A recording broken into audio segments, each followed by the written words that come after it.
es un barranqueño de 36 años, soñador, psicólogo, escritor, amante de las letras y creador de cómics. Una de las cosas que aprendió a querer desde niño, cuando su padre le enseñó a leer historietas. En su época de infancia, el Hombre Araña era su superhéroe favorito.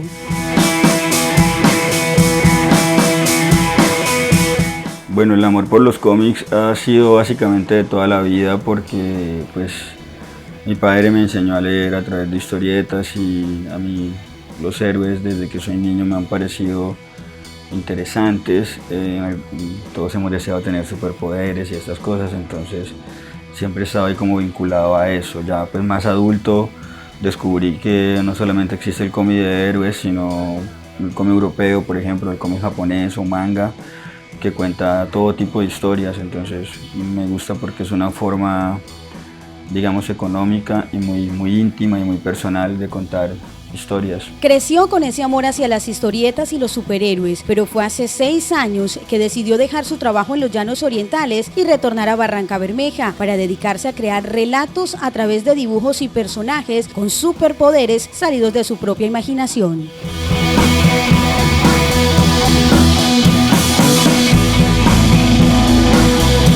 En uno de los momentos que compartía con sus 2 hijos, a Eder le surgió la idea de crear a Pipatón, el cacique guerrero, un superhéroe indígena. Su intención en ese momento fue mostrarle a su pequeño la importancia de conocer los héroes que han marcado nuestra propia historia y que no aparecen en este tipo de formatos.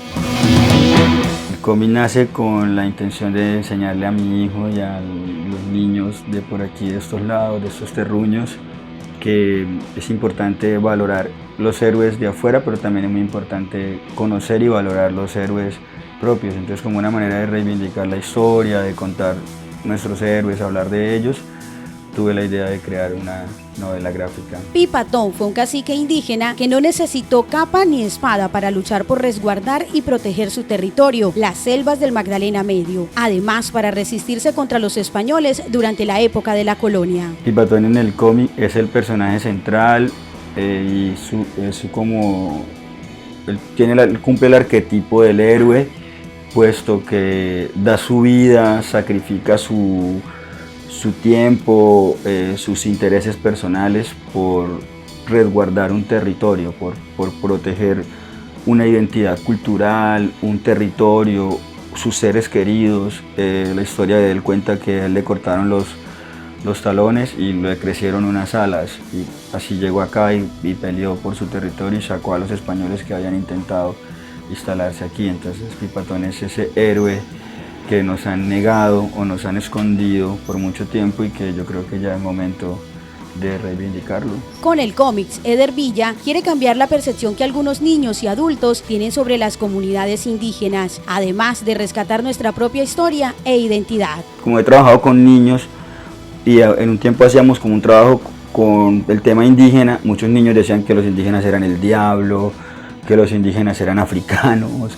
que los indígenas eran feos. Entonces veo que eso sucede porque primero sus padres no les muestran que esto está lleno pues de negros, de zambos y de indios, que es lo que nosotros somos, 1, y 2, en el colegio siempre se muestra al español como el salvador que nos trajo el desarrollo y el progreso, y el indígena como el atrasado y todo.